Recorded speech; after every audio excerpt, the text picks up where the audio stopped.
Les retrouvailles, c'est souvent un moment de joie, mais la séparation est également un moment de tristesse. Bon, c'est la dernière balade aujourd'hui parce que la semaine administrative se referme aujourd'hui.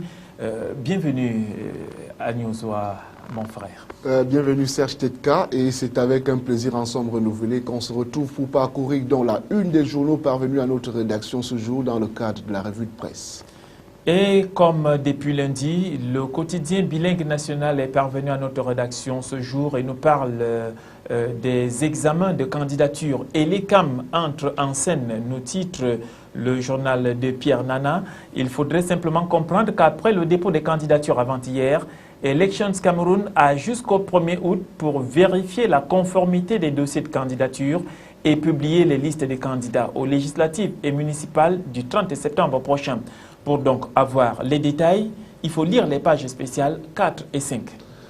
Le journal Le Messager ce matin nous fait une proposition sur les droits d'auteur. Odile Ngaska, débarquée de la SOCAM, la PCA déchue, crie à la conspiration. C'est à lire en page 8. En page 9, une autre dame qui est déchue, c'est la trajectoire de Kadi Marlène Mvoutou, de forfaiture en scandale, itinéraire d'une candidate malheureuse à la tête de la FECAFOOT. Le Messager, autant pour moi, revient donc sur les dossiers de candidature. Comment le RDPC a violé la loi. Les émissaires du parti au pouvoir ont déposé leur dossier de candidature après le délai légal fixé la veille à minuit. C'est en page 3 et 5. Et puis, le brick d'Ernest Pekowo demande à la Cour suprême de rejeter toutes les listes du parti du Flambeau. Ceci expliquant cela, les investitures dans le SDF, Frundi déclare « J'ai reçu des insultes des disqualifiés ». Le chairman du Social Democratic Front se confie au Messager. Nous restons dans le Messager pour parler de cette actualité sportive autour du Tour cyclisme du Grand Prix du Littoral. Controverse donc autour du Grand Prix Littoral. Le président de la FECA Cyclisme, Moustapha Dogo, en désaccord parfait avec Émile Moubep, président de la Ligue régionale. Les détails sont en page 11. À la page 6 du journal Mutation, nous sommes dans un autre quotidien, nous parlons de la SOCAM. Le conseil d'administration dépose Odile Ngaska. Elle est accusée du détournement de près de 80 millions de francs CFA. Excusez du peu. Beaucoup de millions donc. De l'autre côté, on parle politique toujours dans le journal Mutation. Issa Tiroma, candidat à Garoua, c'est dans le cadre des législatives. Le président du FNSC sera face aux postulants du RDPC et de l'UNDP. C'est en page 5. Un autre candidat qui n'a pas eu la même chance, c'est le candidat Maurice Kamto qui a été recalé par Elecam. L'organe en charge de l'organisation des élections a refusé de recevoir les dossiers du MRC dans l'Ofundi et les hauts plateaux. Elections Cameroun invoque le non-respect des délais. Tête de liste à la députation dans l'Ofundi, l'ancien ministre délégué à la justice se voit ainsi privé d'élection. On sort donc de cette élection pour parler maintenant de santé. Pénurie de BCG dans les hôpitaux. Le vaccin contre la tuberculose est introuvable depuis plus d'un mois. Les détails sont contenus en page 6 du journal Mutation. Ce qui est introuvable ailleurs est trouvable ici. À l'Est, plus précisément, on parle de l'insécurité qui dicte sa loi à Bertois, dans le soleil levant. L'afflux des réfugiés centrafricains a amplifié les meurtres et braquages à main armée.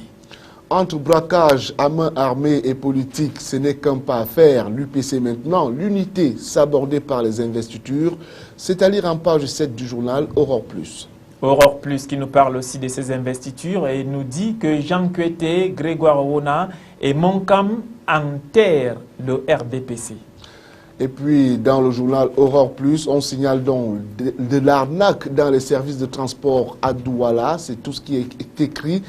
Bien sûr que les détails sont contenus en page 3. Le journal de Richard Touna nous est parvenu ce jour et lui nous parle de toute autre chose. Il s'agit de l'opération Épervier et titre « Endormi par Paul Biya ». Marafa, Haman Adama, Yves Michel Fotso, Iya Mohamed, Jérôme Mendouga, avant leur mise aux arrêts, ils avaient reçu chacun les assurances qu'ils ne risquaient rien.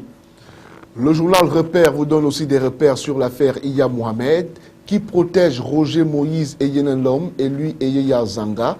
Accablés par le rapport du contrôle supérieur de l'État, les anciens présidents du conseil d'administration de la Société Coton sont épargnés par les poursuites judiciaires. C'est en page 5. Peut-être qu'il n'y a pas de poursuite judiciaire pour le moment. Dans les fédérations sportives, des suspensions sont en cascade. Et nous voici dans un autre journal, c'est l'effort camerounais. Question pastorale, ces faux pouvoirs de possession. La plupart des chrétiens vivent dans la peur de la sorcellerie et autres mauvais sorts. Ils sont paniqués par les charlatans qui, pour se faire de l'argent, proposent des produits de tout genre pour leur protection. L'archevêque de Douala, Monseigneur Samuel Cléda, explique pourquoi le chrétien ne doit pas vivre dans la peur. Vous pourrez donc lire l'intervention de Monseigneur Cléda en pages 6 et 7. Quittons la région diocésaine du littoral pour nous déporter dans celle du nord, où à Garoua, le CODAS Caritas fête 10 ans de lutte contre la pauvreté. Instrument majeur du développement social de l'Église dans l'archidiocèse de Garoua, les actions du CODAS Caritas de Garoua viennent améliorer les conditions de vie des populations. 10 ans après sa création, d'importantes réalisations sont à mettre à son actif dans cette partie du pays. L'effort camerounais dans son transport dans les régions s'est arrêté à Obala. Le renouveau spirituel, source d'un ministère effectif et fructueux, du 23 au 19 juin 2013, le grand séminaire Notre-Dame de l'Immaculée Conception d'un Colbisson de Yaoundé a abrité la retraite annuelle des ouvriers apostoliques du diocèse d'Obala autour de son pasteur, Monseigneur Sostène Léopold Bayemi. C'était sous le thème « Le renouveau spirituel comme source d'un ministère effectif et fructueux ». C'est en page 9. Après l'effort, faisons un petit effort pour nous déporter à l'international où nous allons feuilleter un peu la une, lécher la une de la tribune qui nous parle d'immobilier. Et maintenant, Vendée. Apprend-on. Le gouvernement fait un pas de plus pour fluidifier le marché immobilier. Il prévoit dès le 1er septembre un abattement fiscal exceptionnel de 25% sur les plus-values des cessions des résidences secondaires et l'exonération de l'impôt sur les plus-values à partir de 22 ans de détention d'un bien. On parle toujours de finances dans ce journal, La Tribune. Vos finances, le taux du livret A passera à 1,25% le 1er août. C'est confirmé, le taux de rémunération du livret A sera revu à la baisse le 1er août prochain. Il sera désormais de 1,25%. Quittons les finances, parlons d'aérien avec un nouveau plan de départ volontaire à Aéroport de Paris. Aéroport de Paris envisage donc un nouveau plan de départ volontaire de plusieurs centaines de personnes, mais compte aussi en embaucher. Et voilà qui trace une équation entre entreprise et finances, c'est La Tribune. Transition énergétique, le coup de gueule du MEDEF, les recommandations du gouvernement, du brainstorming sur la transition énergétique ne plaisent pas au MEDEF, il ne les signera pas. Le Figaro, lui, signe plutôt la vie dans les hôpitaux et nous dit qu'il y a une polémique sur la fermeture des urgences. L'annonce, il y a une semaine par François Hollande, de la fermeture prochaine de Bichat et de Beaujon, réunis sur un seul site, inquiète le milieu hospitalier. Restons dans le Figaro pour parler de cyclisme, le Tour de France à l'Alpe d'Huez. Christophe Riblon entre dans la légende du Tour. Qu'est-ce qu'il a fait pour entrer dans cette légende? Au prix d'une remontée fantastique dans la dernière ascension, le franc-sicilien a remporté la mythique étape. Il est le premier Français à s'imposer sur cette 100e édition du Tour de France. Et seulement le 3e après Hinault et Roland à inscrire son nom au palmarès de l'Alpe d'Huez. C'est en page 12. Laissons la grande boucle à ses montées et descentes pour parler du volte-face du gouvernement sur l'apprentissage. À peine 24 heures après avoir annoncé la suppression de la prime de 1 000 € par an pour l'embauche d'un apprenti, l'exécutif a reculé face à la fronde des employeurs en annonçant la création d'un dispositif spécifique pour les entreprises de moins de 10 salariés. Coût de l'opération, 300 millions, soit plus de la moitié des économies initialement attendues. Et nous voilà qui nous amène dans le journal Le Monde, nucléaire, gaz de schiste et énergie, le coup de colère du patronat. Le MEDEF a jugé inacceptable les recommandations du Conseil du débat sur la transition énergétique. Il refuse toute remise en cause du modèle énergétique fondé par le nucléaire et appelle à l'exploitation du gaz de schiste. Il dénonce l'objectif d'une division par 2 de la consommation d'énergie au nom de la sauvegarde de la croissance. Fessenheim, notre enquête révèle pourquoi la centrale ne sera pas fermée avant la fin du quinquennat. C'est à lire en pages 6 et 7. Dans une autre page de ce même quotidien, c'est un acteur qui parle, Patrice Chéreau, pour ne pas le nommer. Il faut savoir laisser sa place, nous apprend l'acteur. En effet, le metteur en scène, Patrice Chéreau, défend la politique de renouvellement à la tête des théâtres publics par le ministère de la Culture.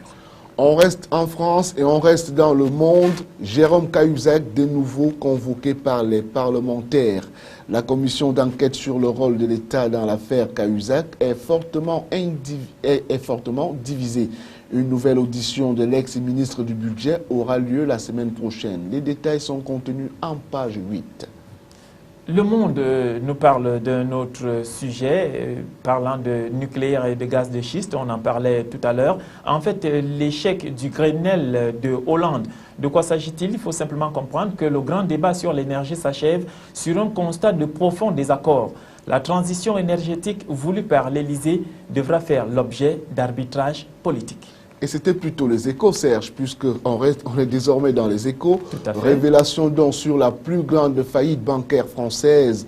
La Cour des comptes évalue à 6,6 milliards d'euros le coût provisoire sur la France de l'effondrement de Dexia. Les détails sont en page 24. Nous revenons un peu sur la grande boucle tout à l'heure pour savoir comment Sky a pris le pouvoir sur le tour, l'alliance d'une chaîne puissante et d'un programme sportif national. En cyclisme sauf accident, l'équipe Sky devrait pour la 2e année d'affilée remporter le Tour de France. Le Britannique Christopher Froome s'apprête dimanche à succéder à son compatriote Bradley Wiggins. Cette domination ne décourage pas les sponsors des équipes françaises. AG2R, La Mondiale et Europcar ont renouvelé leur contrat.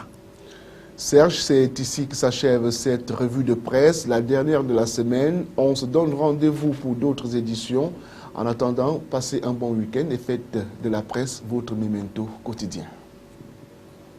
Merci de le faire et surtout allez acheter les journaux. Vous en ferez profiter aux journalistes et vous ferez vivre le monde de la presse.